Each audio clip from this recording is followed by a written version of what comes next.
Shalom jemaat yang kasih Tuhan. Puji Tuhan. Pagi hari ini kita bersyukur, amin. Dalam seminggu ini Tuhan menyertai kehidupan kita. Maka kita percaya untuk hari-hari berikutnya Tuhan akan selalu menyertai kita, amin. Bapak Ibu dikasih Tuhan dimanapun berada, yang di rumah ataupun di jalan yang mendengarkan live streaming pagi hari ini, mari satukan hati kita berdoa. Terima kasih Tuhan buat pagi hari ini. Terima kasih Tuhan Engkau menyertai kami dalam sepanjang minggu ini Tuhan. Tuhan berikan kami kesehatan, perlindungan-Mu nyata dalam kehidupan kami Bapa. Engkau sungguh baik, sangat baik dalam hidup kami. Oleh karena itu Tuhan Yesus, kami datang di hadapan-Mu, membawa seluruh pujian kami Tuhan, membawa hati kami Tuhan. Kami mau menyenangkan hati-Mu ya Bapa. Kami mau terus menyembah Engkau Tuhan.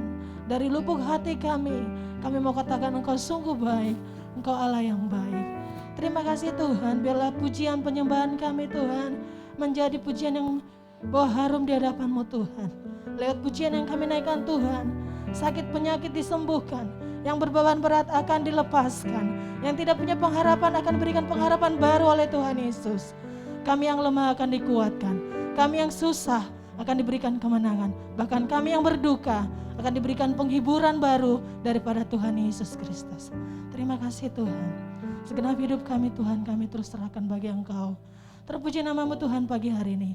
Haleluya, haleluya. Sama-sama katakan, amin. Haleluya. Kita mau terus naikkan pujian kita kepada Tuhan, amin. Sebab Dia Allah yang ajaib, Allah yang baik. Kita mau kecap kebaikan Tuhan dalam kehidupan kita. Haleluya.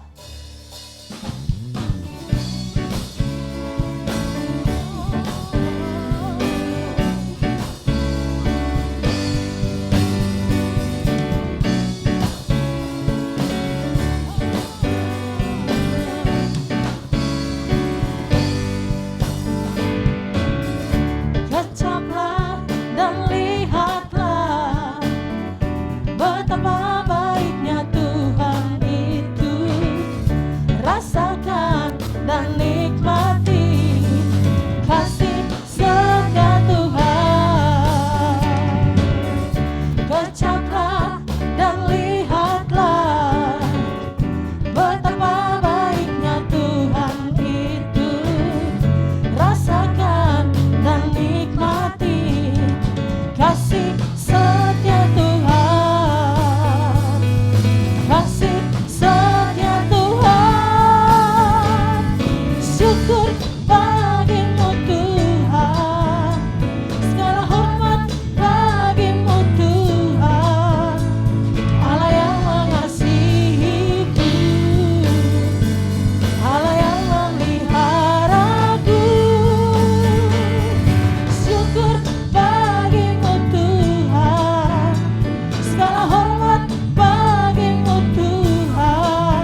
syukur bagimu Tuhan.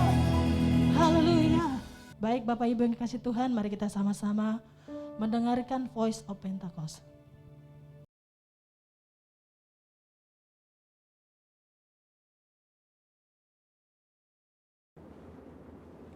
Shalom saudara, Saya berharap kita semua dalam keadaan yang luar biasa. Dalam Voice of Pentecost kali ini, kita akan belajar mengenai hati Bapa. Seperti yang kita tahu bahwa Allah menciptakan dan menempatkan manusia sebagai ciptaan yang istimewa dibandingkan dengan ciptaan lainnya. Manusia bukan sekedar diciptakan, tetapi dijadikan seturut gambar dan rupa Allah dan dihembusi dengan nafas kehidupan.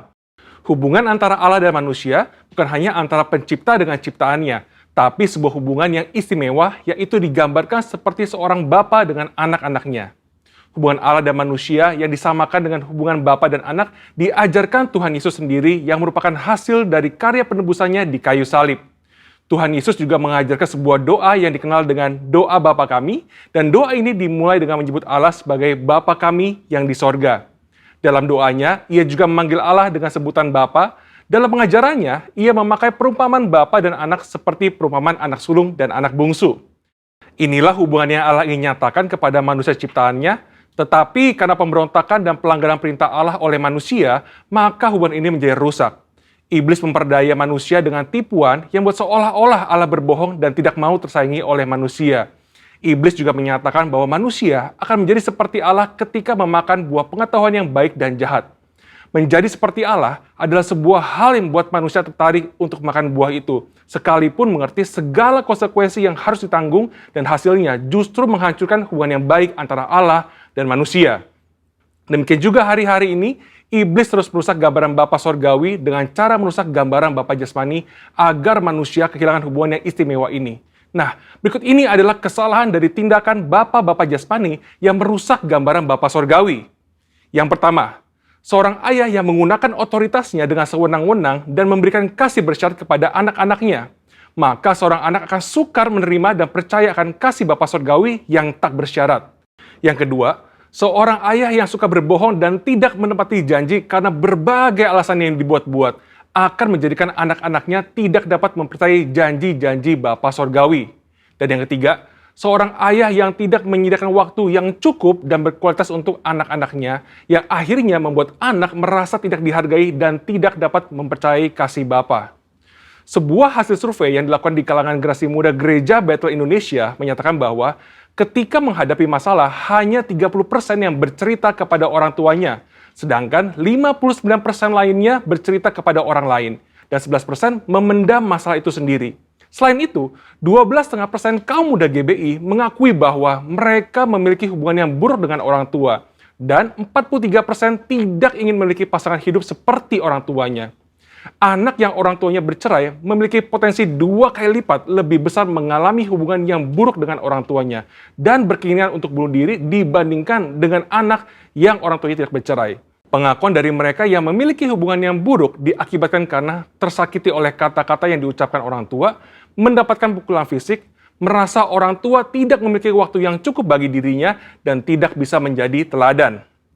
Pada kenyataannya, tidak semua orang dapat memanggil Tuhan dengan sebutan Bapa. Ada keraguan, bahkan penolakan untuk menyebut Bapa karena pengalaman-pengalaman yang buruk dengan orang tuanya. Hal ini menyebabkan banyak dari kita tidak dapat memiliki hubungan yang dekat dengan Bapa Sorgawi. Padahal, Alkitab memberikan gambar yang sangat jelas bahwa Allah adalah Bapa yang sangat mengasihi manusia. Supaya kita mengalami kasih Bapa, kita bisa mulai dengan menerima kasihnya yang utama yang dinyatakan melalui Yesus Kristus yang mati di kayu salib untuk menebus dosa dan menyediakan keselamatan yang kekal bagi kita.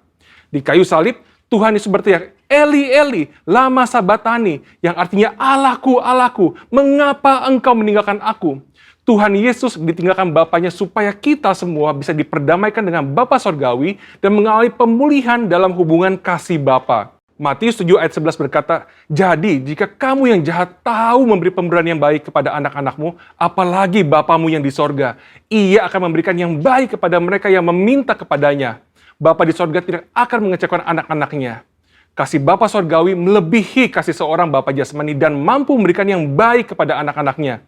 Dan bagian terbaiknya adalah Bapa memberikan rohnya sendiri kepada anak-anaknya sebagai penasehat dan penolong. Amsal 14 ayat 26 menjanjikan bahwa dalam takut akan Tuhan ada ketentraman yang besar, bahkan ada perlindungan bagi anak-anaknya. Bapa memberikan perlindungan kepada anak-anaknya untuk bisa hidup sesuai dengan rencananya dan mencapai kesempurnaan dalam panggilannya. Maka dari itu, mari kita percaya bahwa Bapa Surgawi adalah Bapa yang sangat mengasihi umatnya dan mengalami kasih Bapa melalui perjumpaan pribadi dan kehidupan yang berjalan bersama Dia. Mengalami janji-janji Allah dan melihat kesetiaan Allah terbukti membuat kita bisa mempercayai Dia dan mempercayakan hidup kita kepadanya. Bapa memberikan Roh Kudusnya agar kita percaya akan kasih Bapa dan mampu untuk mengampuni orang-orang yang pernah merusak gambaran Bapa yang baik serta memulihkan hati kita menjadi baru untuk bisa mengalami kasih Bapa yang sempurna. Saudara, untuk penjelasan lengkapnya dari tim teologi kami, silakan cek link yang ada di atas atau scan QR Code yang tersedia. Salam integritas, Tuhan Yesus memberkati.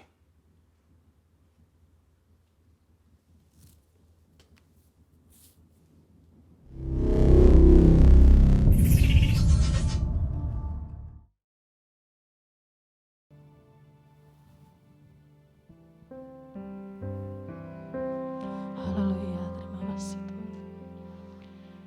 Sebab hanya Engkau perlindungan kami Tuhan. Ini yang menjadi lagu kami pada pagi hari ini Tuhan.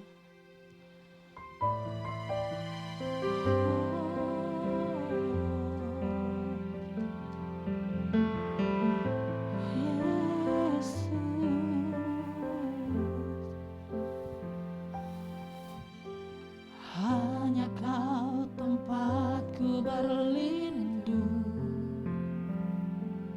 hanya Engkau laguku dan kekuatanku. Izinkanlah ku datang menyembah, membawa syukurku. Hanya Kau tempat, hanya Kau tempatku berlindung. Hanya Engkau laguku dan kekuatanku. Izinkanlah ku datang menyembah, membawa syukurku.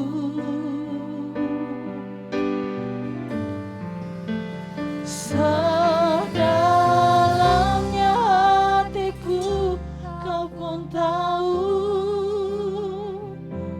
dan kasih-Mu tak jauh dalam jiwaku. Di dalam kesesakan, di dalam kemenangan, ku tahu Engkau selalu bersamaku. Oh, hanya Kau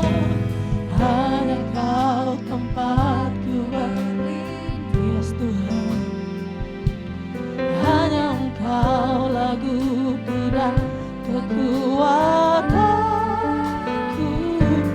Izinkanlah ku datang menyembah, membawa syukurku.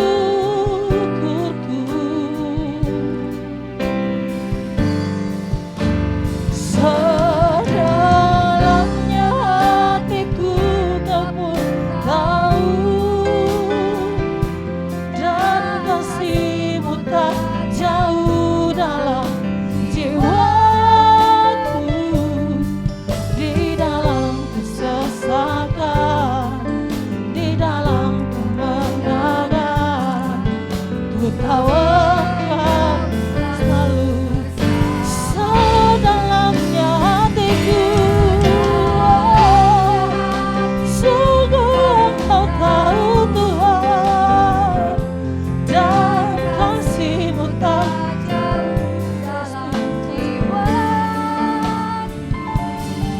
di dalam kesesakan, di dalam kemenangan, ku tahu Engkau Tuhan. Biar musik saja, mari sembah Dia. Sedalam hatiku Engkau tahu Tuhan, dan kasih-Mu ada di dalam hidup kami. Haleluya. Shalalala. Oh,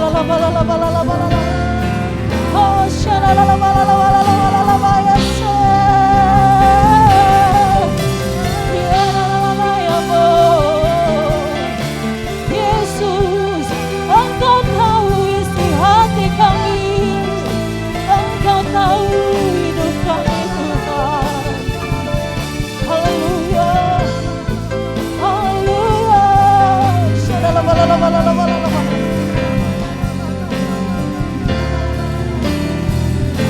Oh Yesus,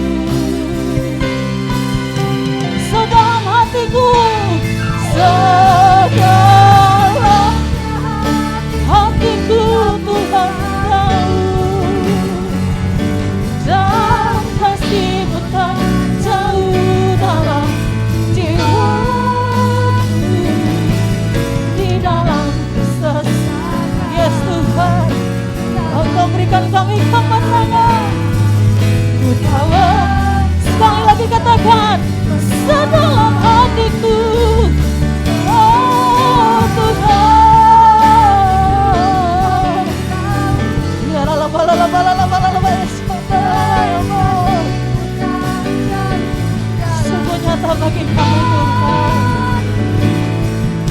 Yes. Engkau berikan kami kemenangan Tuhan. Oh selalu ku tahu di dalam hidupku, di dalam kesesakan, di dalam kemenangan, ku tahu Engkau selalu di dalam kesesakan, di dalam kesesakan, di dalam kemenangan. Ku tahu Engkau selalu bersamaku. Oh, Engkau selalu bersamaku Tuhan. Engkau selalu bersamaku. Oh, ya la la la bayamo, ya la la bayase. Oh, ya la la bayamo. Haleluya, haleluya, haleluya, haleluya, haleluya. Engkau berikan kemenangan bagi kami Tuhan. Engkau berikan kami kehidupan. Engkau berikan kami kuasa-Mu Tuhan. Oh, di dalam kesesakan kuasa-Mu nyata bagi kami Tuhan Yesus.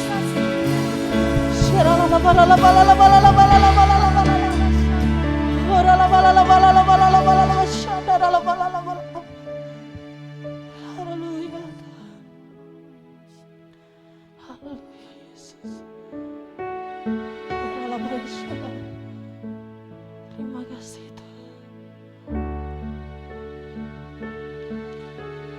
Yes Tuhan. Haleluya. Terima kasih Tuhan.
Mari bersama-sama kita akan mendeklarasikan arti Pentakosta ketiga.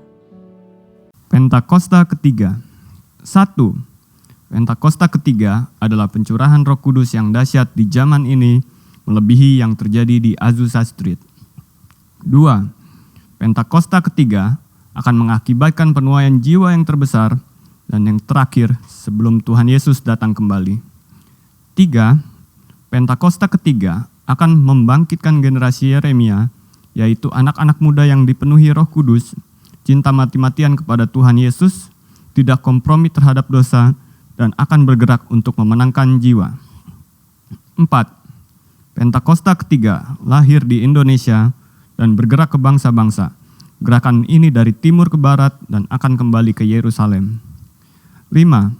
Pentakosta ketiga akan memberikan kuasa untuk menyelesaikan amanat agung, dan setelah itu Tuhan Yesus datang kembali. Puji Tuhan, Shalom Bapak Ibu yang dikasihi Tuhan. Jemaat GBI Golden Fatmawati, mari sama-sama kita akan merenungkan firman Tuhan. Mari kita berdoa. Tuhan Yesus, terima kasih buat segala kebaikan Tuhan. Engkau Allah yang luar biasa. Saat ini Tuhan Yesus, kami akan bersama-sama merenungkan firman Tuhan. Terima kasih Tuhan, buka hati kami, buka pikiran kami, telinga rohani kami, sehingga kami boleh mengerti firman Tuhan, dan kami juga boleh mengalami pemulihan, dan hidup kami juga boleh menjadi berkat buat saudara-saudara yang lain. Di dalam nama Tuhan Yesus kami berdoa, kami mengucap syukur. Haleluya. Amin. Puji Tuhan, Bapak Ibu yang dikasihi Tuhan, hari ini kita akan sama-sama merenungkan firman Tuhan. Ya, di tengah suasana yang seperti ini, saudara, mungkin Anda merasa nggak enak dan lain sebagainya.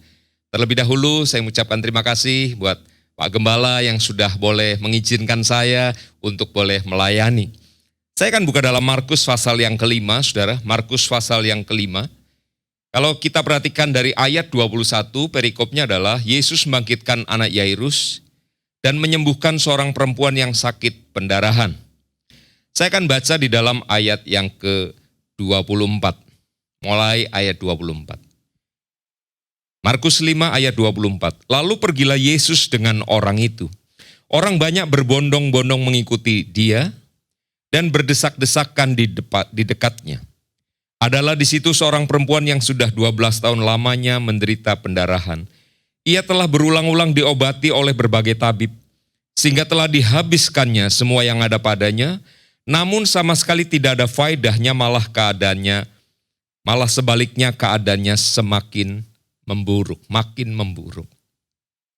Bapak Ibu yang dikasihi Tuhan, hari ini kita renungkan bagian ini, saudara. Ya, temanya adalah bangkitlah, raihlah. Ya, kita yang sudah masuki tahun kedua, saudara, ya, mengalami yang namanya pandemi, pasti suasananya nggak enak ini ya. Pekerjaan juga tidak selancar yang dahulu, ya. Pelayanan juga, makanya kita memakai sistem online, saudara, ya. Baik melalui Zoom, ada gereja-gereja yang pakai Zoom, ada gereja-gereja yang pakai YouTube, ya, dan juga platform yang lain atau media-media yang lain. Semuanya jadi rasanya nggak enak, tapi ya mau tak mau kita jalani, ya. Mari kita belajar, saudara, supaya dalam situasi apapun kita bangkit dan kita akan meraih sesuatu. Bangkitlah, raihlah. Adalah di situ seorang perempuan yang sudah 12 tahun lamanya menderita pendarahan. Ini kondisi yang sangat sulit, saudara. Ya, kalau kita mengalami pandemi bersama-sama ini hampir 2 tahun, saudara, maka wanita ini mengalami 12 tahun. Dan penderitaannya secara pribadi, secara sendirian dia alami, saudara. Ya, sehingga pasti ya, ketika orang lain bersenang-senang, ketika orang lain beribadah, ketika orang lain melakukan segala urusan rumah tangganya seperti biasa, wanita ini nggak bisa melakukan apa-apa. Ya, tadi di ayat yang ke-25 dia dikatakan 12 tahun. Ayat yang ke-26 ia sudah berulang-ulang diobati oleh berbagai tabib. Saya rasa ini hal yang normal ya, saudara. Ketika seseorang sakit, dia pergi ke tabib atau ke dokter, zaman sekarang ke dokter. Mungkin ya masih enteng, lalu dia orang yang sakit pergi ke apotik beli obat dulu. Enggak sembuh, pergi ke dokter yang dekat, dokter umum. masih belum sembuh, lalu dia pergi ke dokter spesialis. Ya. Ayat ini mengatakan wanita itu telah berulang-ulang diobati berbagai tabib. Ya. Tapi setelah hartanya makin lama makin habis, uangnya, tabungannya makin habis, saudara, bukannya memburuk, malah dikatakan tidak ada faedahnya. Artinya obat, treatment yang dilakukan oleh para tabib pada zaman itu sepertinya tidak membawa kebaikan. Dia kondisinya makin hari makin menurun, saudara. Makin memburuk. Ayat 27, ia sudah mendengar berita-berita tentang Yesus, maka di tengah-tengah orang banyak itu ia mendekati Yesus dari belakang dan menjamah jubahnya. Ayat 28, sebab katanya, asal ku jamah saja jubahnya, aku akan sembuh. Bapak Ibu yang dikasihi Tuhan, mari renungan kita hari ini, khotbah ini muncul dari ayat-ayat ini, saudara. Ayat 27, ya. Ia sudah mendengar berita-berita tentang Yesus. Siapa Yesus? Oh, dia adalah pengkhotbah yang muncul di sana. Ya, lalu dia mendengar di kota sana Yesus menyembuhkan orang sakit. Di daerah sana Yesus membangkitkan orang mati. Di tempat yang lain orang kusta disembuhkan. Ya, orang-orang kusta adalah penyakit yang sangat sulit untuk sembuh pada zaman itu. Tapi dia sudah mendengar itu. Nah, Bapak Ibu yang dikasihi Tuhan, kita langsung ya dalam hidup kita sehari-hari, saudara, kita mengalami kesulitan sekarang. Pertanyaannya adalah, apakah kita sudah mendengar berita-berita tentang Yesus? Wanita ini sudah mendengar berita-berita tentang Yesus. Oh iya, saya tahu. Mungkin ada seseorang mengatakan kepada dia, Bu, nanti ya kalau Yesus lewat di kota ini, siapa itu Yesus? Lalu orang cerita, oh Yesus itu orang yang mengabarkan berita baik, Yesus itu mengabarkan tentang kerajaan Allah, muridnya banyak, ya, mengadakan mujizat. Ibu ini mungkin hanya manggut-manggut, iya, mudah-mudahan satu hari dia lewat kota ini dan saya bisa ditolong oleh Yesus. Dia sudah mendengar cerita, berita-berita tentang Yesus, ya. Dan Bapak Ibu yang dikasihi Tuhan, rupanya berita tentang Yesus itu buat wanita yang sakit ini, dia mempercayai Yesus ini, saudara. Ya. Dia mempercayai Yesus ini. Yang dia dengar. Dia belum jumpai. Ya. Nah, dari kepercayaannya ini, saudara, dia berkata, asal ku jamah saja. Dia sudah mendengar Yesus melakukan banyak hal yang hebat di tempat-tempat yang lain. Lalu dia berkata, asal ku jamah saja. Apa itu Bapak Ibu? Itu namanya keyakinan. Katakan keyakinan. Ya. Jadi dari berita yang dia dengar, lalu dia percaya, bukan cuma percaya, dia timbul sebuah keyakinan. Ya. Nah, sekarang kita mendengar berita tentang Yesus. Dari mana? Dulu waktu kita sama-sama ibadah di gereja, ya, kita namanya kebaktian onsite. Dulu nggak ada, jarang kita dengar istilah. Setelah masuk online baru kita merindukan ibadah onsite, saudara. Ya, dulu kita rame-rame ibadah di gereja, lalu kita mendengar pendeta khotbah sesuatu, kita mendengar berita-berita tentang Yesus. Ya, kita mendengar. Sekarang melalui ibadah online, kita juga ada di depan laptop, di depan komputer kita, di depan handphone kita, lalu kita juga mendengar berita-berita tentang Yesus. Masalahnya adalah, apakah berita itu hanya kita tanggapi dengan istilah bagus? Atau iya oke lah khotbahnya lumayan. Ya, wanita itu tidak, saudara. Wanita ini yang sedang kita bicarakan tidak. Dia mendengar berita tentang Yesus, lalu dia mempercayai siapa Yesus itu. Bahwa Yesus sanggup menyembuhkan. Dia adalah satu-satunya harapan pada waktu itu. Ya, ingat dia adalah orang Yahudi. Tentu dia ada orang-orang Farisi, ahli Taurat di sekitarnya yang mengajarkan tentang hukum-hukum Musa. Dia pergi beribadah, ya, tapi dia tidak mengalami pemulihan, gak mengalami kesembuhan. Sampai dia dengar berita-berita tentang Yesus. Anda dan saya dengar khotbah, kita dengar pengajaran. Yang sudah ikut kom, Anda dengar kom. Yang suka ikut seminar, Anda dengar seminar. Tapi apa berita? Apakah berita yang kita dengar itu menghasilkan sesuatu? Wanita ini dia mempercayai apa yang dia dengar. Katakan mempercayai. Ya. Jadi saudara dan saya perlu mempercayai apa yang kita dengar. Karena kalau kita hanya mendengar lalu hanya berkomentar, oh bagus, oh enggak terlalu bagus, ya. Lalu sudah selesai. Anda tidak akan menghargai apa yang kita beri komentar tidak bagus. Anda nggak akan menghargai itu, saudara. Tapi kalau kita sadar khotbah, ya mungkin ada pengkhotbah yang ketika menyampaikan sesuatu lalu pendengarnya ada yang ngantuk, saudara ya. Habis nonton bola ngantuk lalu berkata, wah ini pengkhotbahnya nggak diurapi Tuhan. Wah ini pengkhotbahnya biasa-biasa aja. Bro, kalau Anda habis nonton bola ya pasti ngantuk lah. Bukan masalah si pengkhotbahnya. Tapi kalau ada pengkhotbah yang ngomongnya juga pelan, saudara-saudara, mari kita buka kitab. Lalu Anda menjadi ngantuk, it's okay. Itu hanyalah penampilan si pengkhotbah. Ada yang ngomongnya cepat, ada yang ngomongnya pelan. No problem, ya, nggak ada masalah itu. Masalahnya adalah, saudara, firman yang disampaikan, saudara terima nggak sebagai sebuah kebenaran? Kalau saya dan saudara menerima itu sebagai sebuah kebenaran, apa langkah berikutnya, saudara? Percaya. Ya. Percaya. Wanita itu begitu percaya. Oke. Sekarang saya tahu ada satu orang yang bisa menolong saya. Kalau dia lewat di kota ini, saya tidak boleh kehilangan kesempatan. Kalau dia lewat di kota ini, saya harus pergi ketemu dia. Saya harus minta supaya dia menjamah saya. Saya harus minta supaya dia tolong saya dan saya sembuh dari sakitnya. Itu yang dipikirkan oleh wanita ini, saudara. Ya. Coba saya naik ke ayat 21. Markus 5 ayat 21. Sesudah Yesus menyeberang lagi dengan perahu, dari mana Yesus? Dari daerah Gerasa, saudara. Orang banyak berbondong-bondong datang lalu mengerumuni dia, sedang ia berada di tepi danau. Ayat 22, datanglah seorang kepala rumah ibadat yang bernama Yairus. Ketika ia melihat Yesus, tersungkurlah ia di depan kakinya.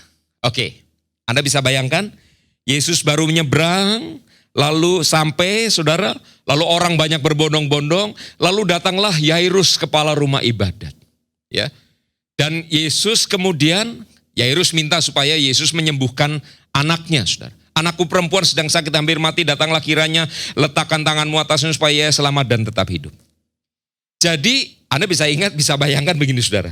Sebuah kota pasti banyak jalan. Ini menuju stasiun, ini menuju pasar, ini menuju ke Fatmawati, saudara, ini menuju ke Ciledug dan sebagainya. Oke? Yairus rumahnya di sono, kira-kira begitu, saudara. Ya. Jadi ketika Yesus mendengar permintaan Yairus, Yesus oke. Lalu Yesus mau menuju ke rumah Yairus, ke sono tadi. Lalu ketika Yesus berjalan ke sono, saudara, kebetulan, rasanya bukan kebetulan. Wanita ini rumahnya juga ada di sekeliling atau di sekitar, saudara, jalan yang akan dilalui oleh Yesus. Ya, Anda tentu sering mendengar pengkhotbah menerangkan, apalagi yang punya latar belakang dokter, 12 tahun menderita pendarahan itu bukan penderitaan yang ringan itu, saudara. Jadi dia nggak bisa pergi ke tempat yang jauh untuk ngejar Yesus, dia hanya menunggu Yesus. Dan ketika Yairus minta supaya Yesus ke rumahnya, ingat tadi orang banyak berbondong-bondong, saudara. Tentu dia mendengar orang banyak saling bicara satu sama lain, mereka memuji-muji Yesus dan sebagainya. Lalu dia paling tanya sama anggota keluarganya, itu kok rame banget di depan rumah, ada apa? Ya. Oh, Yesus mau ke rumahnya Bapak Yairus, kepala rumah ibadat, ya. Jadi mereka pasti menghormati. Yesus mau pergi ke rumah Bapak Yairus, ya. Siapa? Yesus. Selama ini dalam hatinya sudah punya sebuah yang namanya keyakinan. Mendengar berita-berita tentang Yesus, percaya kepada pribadi Yesus, dan timbullah keyakinan. Maka ketika Yesus datang lewat di depan rumahnya, ya, maka dia punya sebuah keyakinan yang diwujudkan dengan kalimat begini, asal kujamah saja jubahnya, aku akan sembuh. Ya, itu namanya keyakinan, Bapak Ibu. Hari ini kita juga menghadapi situasi yang gak gampang. Pertanyaannya adalah, firman yang selama ini jadi apa, saudara? Apa hanya lewat begitu saja? Atau jadi sebuah pengetahuan yang baik? Atau jadi sumber-sumber yang, oh iya saya pernah tahu tuh, Nabi Nuh naik kapal, Daud mengalahkan orang namanya Goliat yang katanya raksasa. Kita hanya melihat itu sebagai informasi. Tapi saya ingin saudara dan saya merenungkan, ya, temanya adalah bangkitlah, raihlah. Apa yang harus diraih? Ya, apa yang menjadi kebutuhan kita, saudara. Tapi sikap kita harus bagaimana? Bangkit. Katakan bangkit. Wanita itu lemes. Saya rasa dia tiduran di rumahnya, banyak tiduran. Kalau toh duduk untuk makan atau minum, saudara, dia melakukannya dengan pelan. Ya, 12 tahun menderita pendarahan, saudara. Ketika dia dengar nama Yesus, keyakinan dalam hatinya ini terus, ayo bangkit, bangkit, bangun, bangkit, bangun. Ini kesempatanmu satu-satunya. Jadi dia pasti, saudara, dia keluar dari rumahnya. Lalu dia tunggu rombongan Yesus. Dan Anda tahu orang yang berbondong-bondong pasti tidak membiarkan disela oleh orang lain, saudara. Mereka juga pengen deket-deket sama Yesus. Lalu dia masuk dalam rombongan itu. Pelan-pelan, ya, ada banyak orang menggambarkan wanita ini bisa jadi dia sambil ngesot gitu, saudara. Dia merangkak, ya, maksudnya merangkak untuk bisa mendekati. Karena itu rombongan besar, tentu nggak bisa jalan cepat, ya, saudara. Karena pasti ada banyak penghalang di sekitar Yesus. Lalu orang ini maju pelan-pelan. Lalu dia dengan keyakinan, asal ku jamah saja jubahnya, aku akan sembuh. Dia semakin mendekati, ia semakin mendekati. Bapak Ibu yang dikasihi Tuhan, ayo bangkit, katakanlah bangkit. Dan raihlah, ya. Wanita itu berkata, kalau ku jamah. Jadi dia berusaha meraih jubahnya. Kalau ku jamah saja, aku akan sembuh. Ya, dan dengan keyakinan yang dia miliki, saudara, dia maju sedikit, dia maju sedikit, dia berusaha untuk membuat orang-orang bisa tersingkir dan dia maju sedikit. Mungkin orang-orang ketika melihat ada wanita yang lemah ini, mungkin orang juga kasihan, sedikit menyingkir supaya wanita ini bisa maju. Dan dia terus maju, saudara, sampai di satu titik dia bisa menjamah jubahnya Tuhan Yesus. Bapak Ibu yang dikasihi Tuhan, hari ini kita mungkin sedang dalam kondisi yang tidak baik. Ekonomi tidak baik, kesehatan tidak baik, kerohanian juga mungkin tidak baik, hubungan dalam keluarga juga mungkin tidak baik. Dan kita berkata, ya sudahlah, pasrah aja lah Pak. Apa yang terjadi, biarlah itu terjadi. Udahlah, hei Bapak Ibu yang dikasihi Tuhan. Hari ini temanya adalah bangkitlah dan raihlah. Apa yang saya raih Pak Rudi? Ya, apa yang saya raih? Apa saja? Kesehatanmu, kemenanganmu, apalagi kalau Anda tahu bahwa ada si jahat mulai intervensi dalam hidup saudara. Si jahat mulai membuat hidup Anda menjadi kacau. Ayo, bangkitlah. Apa dasarnya wanita ini bangkit? Apa dasarnya kita bangkit? Dasarnya adalah kita sudah mendengar berita-berita tentang Yesus. Dia Allah yang maha kuasa. Dia Allah yang menyelamatkan. Dia Allah yang menebus. Dia Allah yang menyembuhkan kita. Dia Allah yang memulihkan kita. Maka kita bisa berkata, oke, aku akan bangkit. Ya, mungkin selama ini kita sudah menyerah dengan keadaan dan rasanya berkata, ya sudahlah, hidupku cuma di sini akhirnya. No, bukan itu, saudara. Sama seperti wanita ini, dia tidak harus mati dalam kondisi pendarahan, tidak harus. Karena dia punya sebuah namanya keyakinan kepada Tuhan Yesus. Apakah kita punya keyakinan dalam Tuhan Yesus? Aduh Pak Rudi, saya rasanya jauh dari Tuhan. Sejak masa pandemi saya nggak bisa lagi ngalami hadirat Tuhan. Ibadah rasanya kayak nonton aja. Ya memang betul ibadah kita nonton. Apakah di tablet, di handphone, atau di komputer. Tapi mari saudara, libatkan diri kita. Larutkan diri kita dalam ibadah. Sehingga ibadah itu kita bisa rasakan hadirat Tuhan.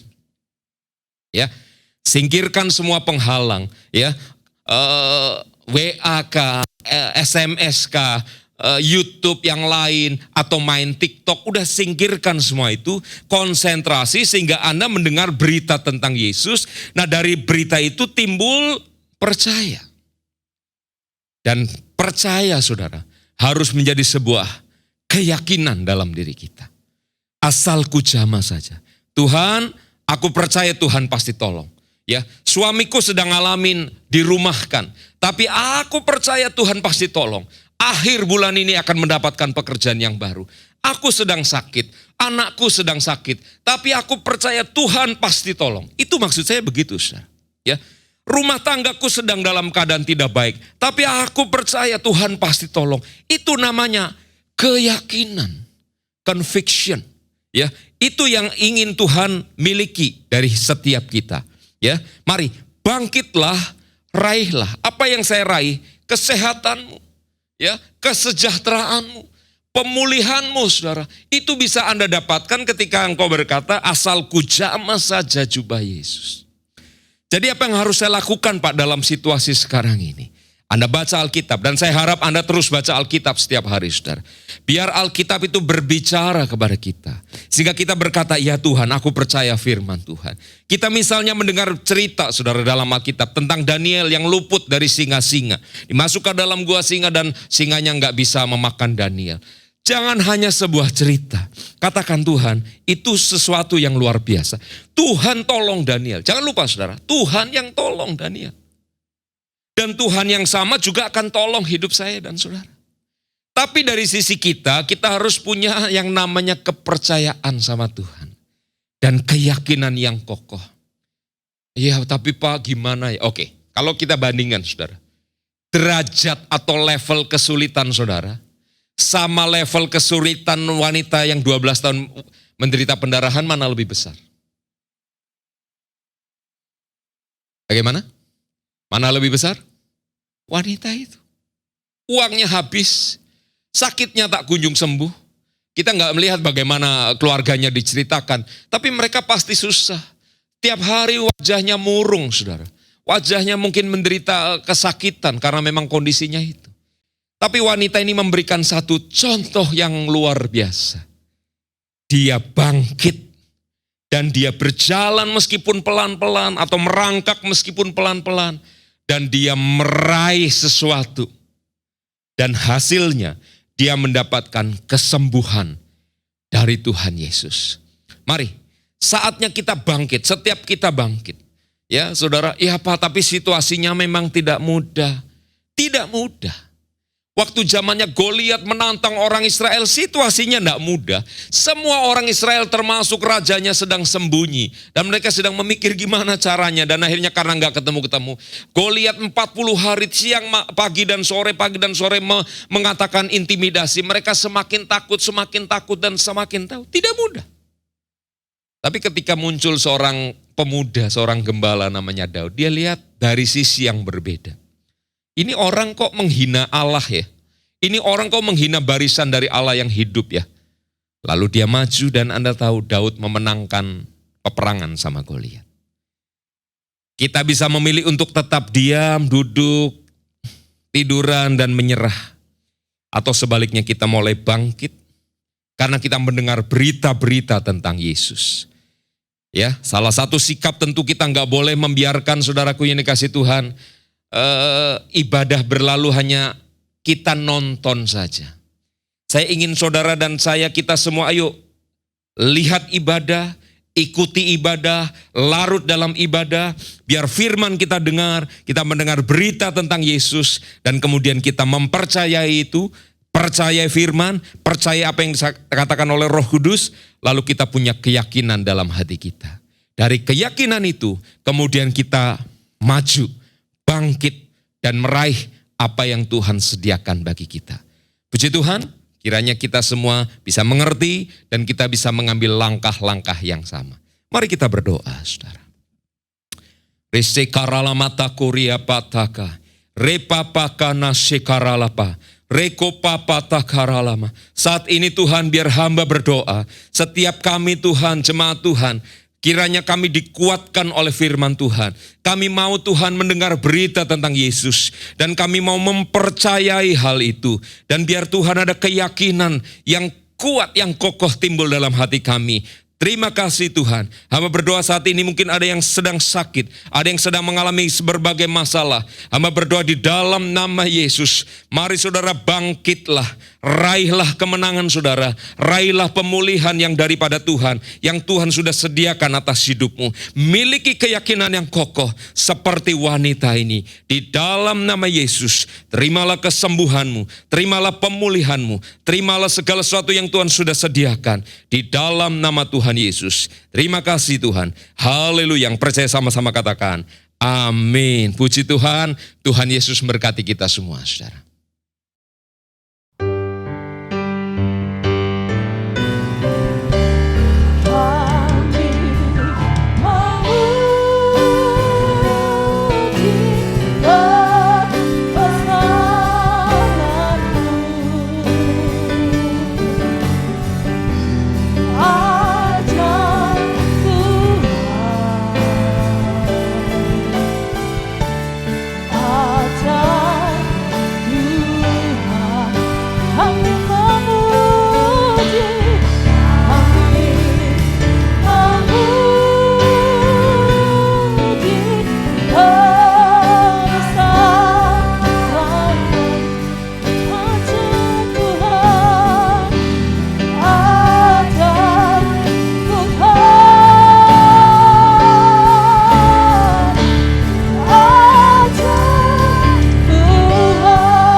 Mari Bapak Ibu, kita angkat tangan di hadapan Tuhan. Terimalah segala berkat yang besar dari Allah Bapa kita di dalam Kristus Yesus Anak yang tunggal. Penyertaan dari Allah Roh Kudus menolong kita semua hari ini sampai selama-lamanya. Yang diberkati sama-sama katakan amin. Puji Tuhan, Tuhan Yesus memberkati saudara.